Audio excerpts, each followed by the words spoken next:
This will be a day long remembered. Now I am the master. Welcome to another episode of Legends and Theories, and welcome to one of the last videos in year 2 of the Clone Wars. With this, I am looking at the Youngling arc, which is the third to last episode I'll be looking at in this year specifically of the Clone Wars recap and review. There are 2 episodes left in this series, one arc and a single individual episode. I will be getting into those soon, hopefully next week and the week after.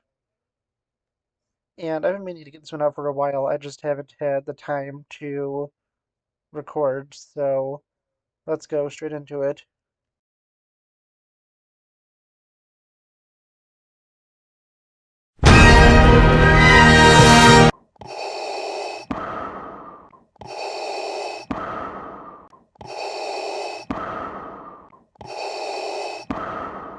As the Clone Wars rage throughout the galaxy, a new group of Jedi younglings have been tasked with going to the gathering on the planet of Ilum for them to build their first lightsabers.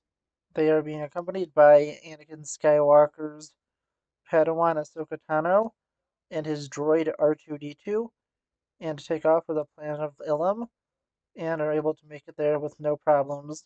Entering into the temple, they are greeted by Grandmaster Yoda, who uses the Force to melt the door and tells them to go in to find their kyber crystals, but they must be quick, for if they take too long, the door will freeze back over. The younglings all prepare to go in, and being impatient, the young human named Pedro goes off on his own, as the other younglings use the Force to determine where their crystal is and go in the direction of it. Pedro believes he has found his kyber crystal, reaches out and gets it, and begins to head out of the caverns of Ilum, as the young Thanoni Katuni believes she has found her crystal and leaves her fellow youngling, a young Nautolan named Zat, to go and retrieve it. The Wookiee youngling named Gunji has found his crystal, but needs to wait for the lake to be frozen over, since he will not be able to cross it until it is more solid. Meanwhile, the young Rhodian named Gadoni has reached a cave that seems to have thousands of crystals, and she doesn't know which one is hers. Finally, the young Ithorian Biff has reached his crystal, but it seems to be in a terrifying cave, which is hard for him to overcome. Pedro returns to the entrance and is greeted by Ahsoka and Yoda. He shows him his crystal, but it turns out that it was just ice. As it melts in his hand, he is very nervous because the door has already frozen over halfway, and he will not be able to have enough time to get back in. Yoda tells him to go through and find his crystal, and he does so. Zat is becoming furious that his scanner is not able to help him find his kyber crystal, and in frustration, slams against the ice, destroying it. Meanwhile, Gunji continues to wait for the ice to freeze over, and once it does, he's able to go and retrieve his kyber crystal. Katuni is managing to reach the top of the cavern where her crystal is and finds it, but then she realizes that she will not be able to make it back down in time to get out, and tries to find a quicker path, but is quickly getting lost. Back with Biff, he has managed to overcome his fears, reaching to his crystal. He grabs it and quickly retreats, as Gadoni is going and reaching out with the Force to figure out what her kyber crystal is. She's able to find it and head out. Zat, realizing he can't rely on his technology, uses the Force to be able to reach out and find his kyber crystal. And with this, all the younglings, besides Katuni and Pedro, have made it out with their crystals.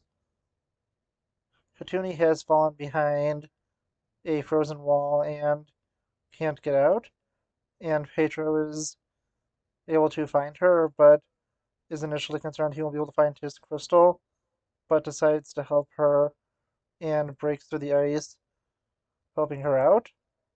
He then is going to continue searching for his crystal, even though the door is nearly frozen over, sending Katuni out. And it continues to search until he eventually does find it.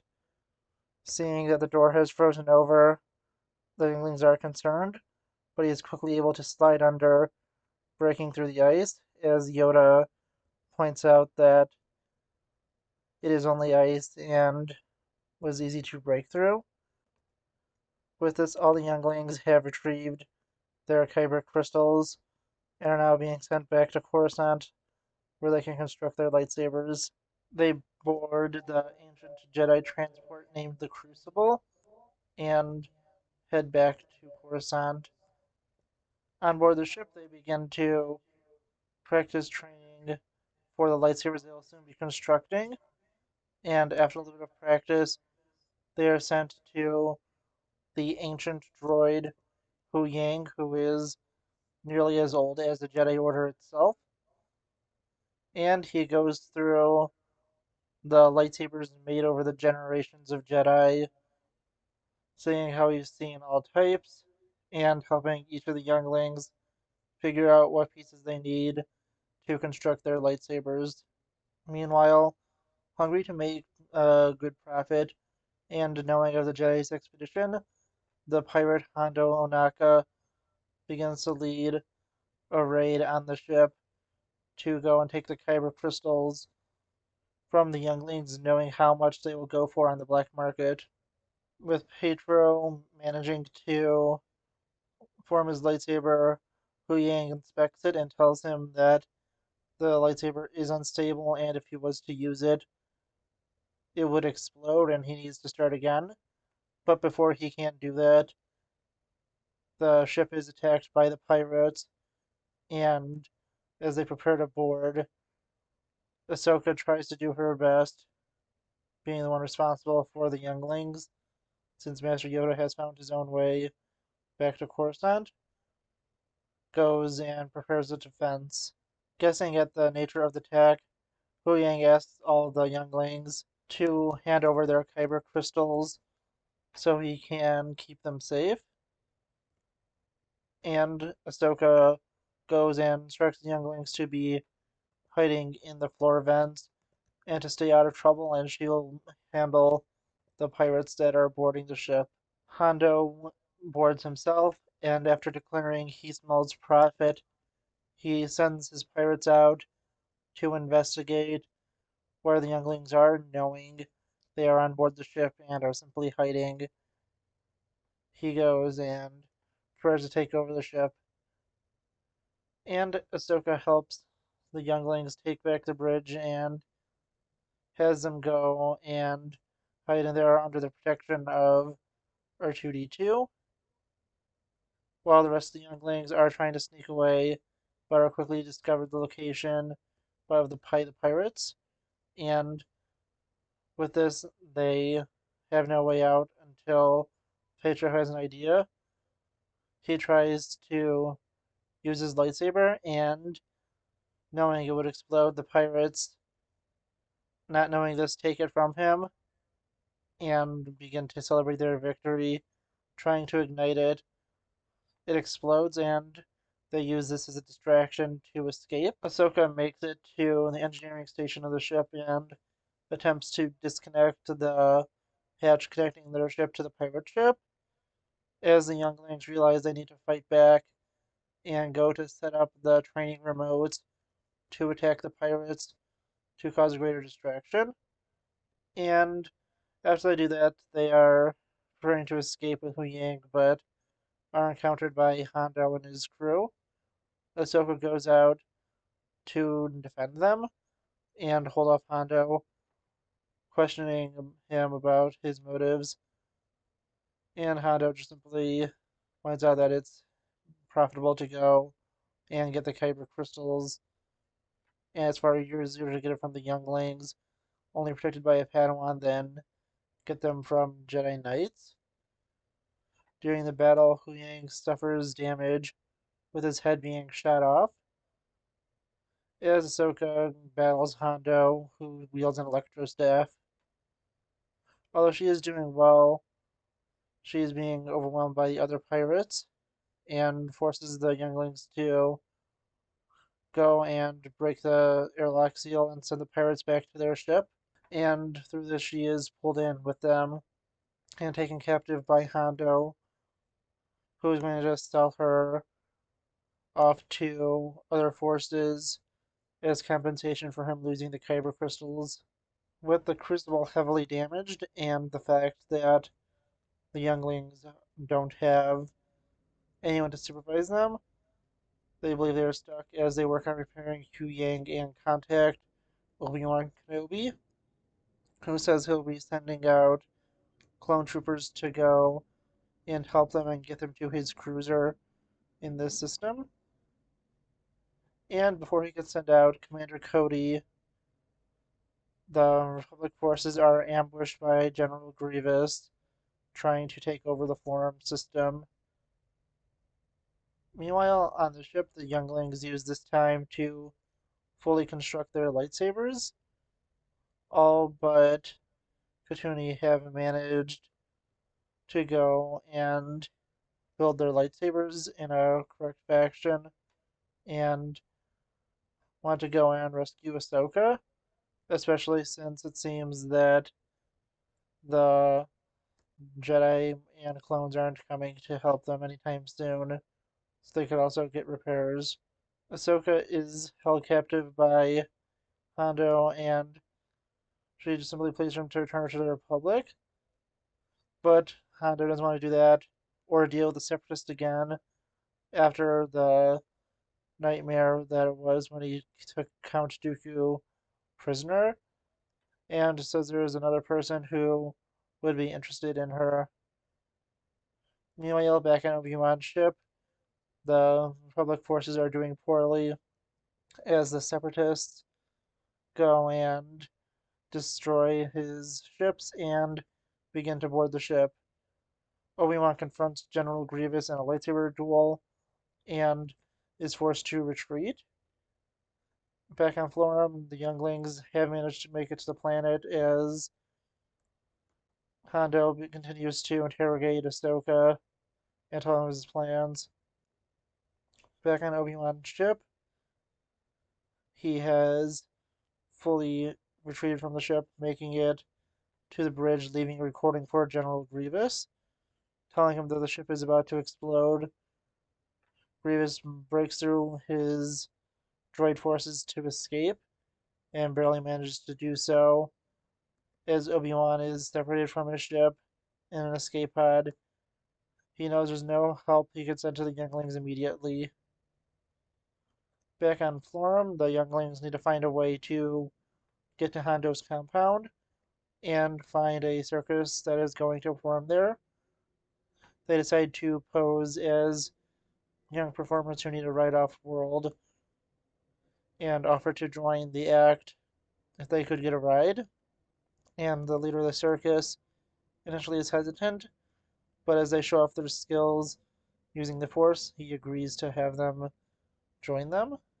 The head of the circus makes it to Hondo's base and begins to put on a show.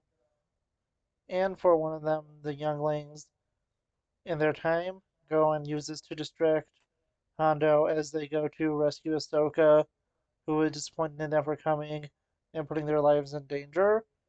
But she is grateful, and they quickly are able to lead a small attack and begin to escape on one of the pirates' speeders.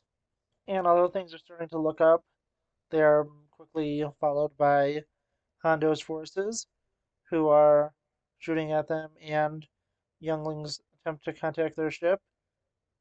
As it comes in, they are quickly taken down and taken prisoner by Hondo, and he is once again disappointed but sees a chance for a profit. But with the Separatist forces having defeated Obi-Wan's, they are able to go and extract revenge for what they did to Dooku and send forces. Hondo tries to bargain with General Grievous, but Grievous simply is enacting his master's will and tells him to destroy everything. Dooku then personally assures that Hondo will have nothing and his empire will be fully destroyed by his forces.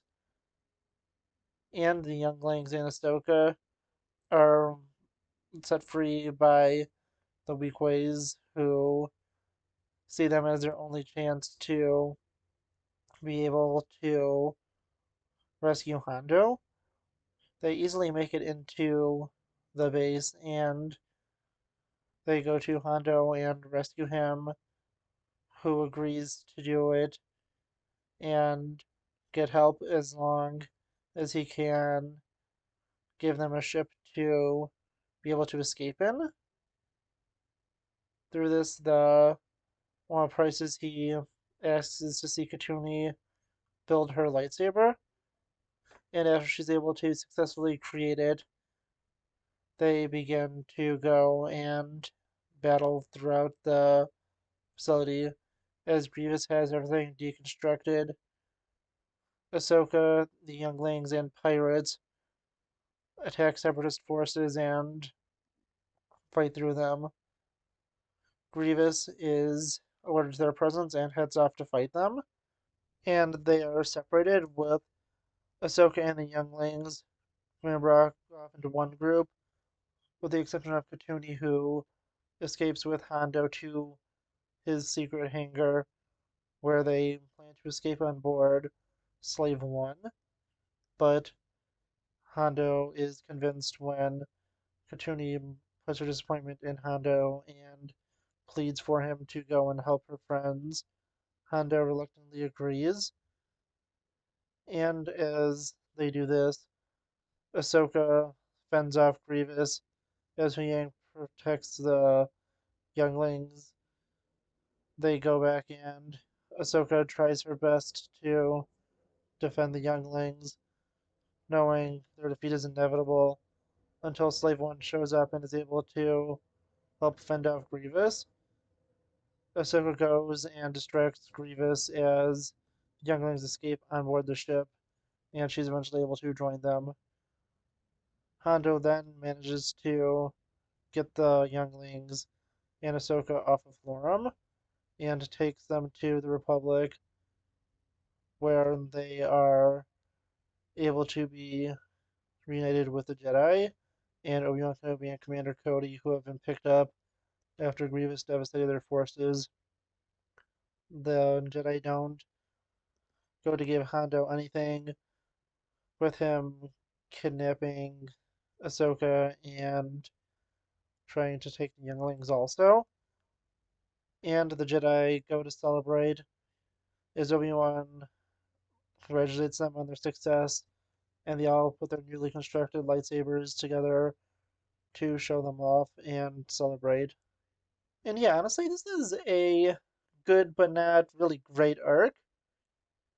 It doesn't have really anything special about it, and it does introduce probably one of the most interesting characters to be introduced exclusively through the Clone Wars, being Hu Yang, who literally until Ahsoka came out earlier this week, we've only really seen in this, and it is interesting to know that he actually was constructed at the beginning of the Jedi Order and was alive for essentially the entire time, and makes you just wonder how much storage you could put in a droid's memory bank since he's existed for, I believe, 20 to 30,000 years, and that is pretty interesting and impressive.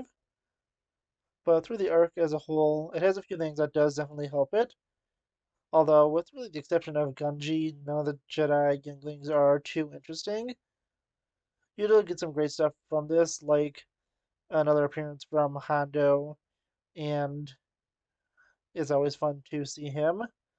He does have a good amount to do in the early beginnings of season 5 of the Clone Wars, and we do see how his facility is destroyed before the episode Revival, which is kind of interesting that they decided to put that one out of order, which is the season 5 premiere, instead of having a chronological sense.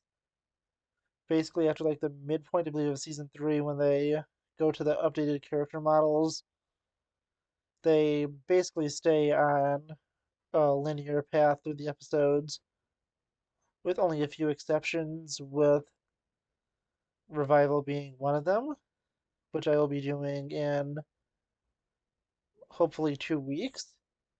But yeah, honestly, this episode was it was enjoyable, as I said. Not my personal favorite, but definitely has some interesting moments. And a fun moment when Obi-Wan goes and tricks Grievous and nearly kills him. And the one thing I was confused by is why Obi-Wan left the message and didn't just set the ship to explode, taking out one of the most deadly commanders in the Separatist. It probably is because of his honor and because he wanted to do that to anyone and would give them at least a chance to escape and wouldn't want to execute them. And I think it applies the same to why he didn't try to kill Vader in the Kenobi show, because he doesn't think that he should be attempting to assassinate or murder anyone, even if they are heartless monsters. And I think that is a nice thing for Obi-Wan, although it does cause a lot more death, and he easily could have ended Grievous here. I do think it is understandable. And yeah, honestly, Hondo being part of this is always great. Hondo is, well, he's Hondo, and he is always a true joy to see.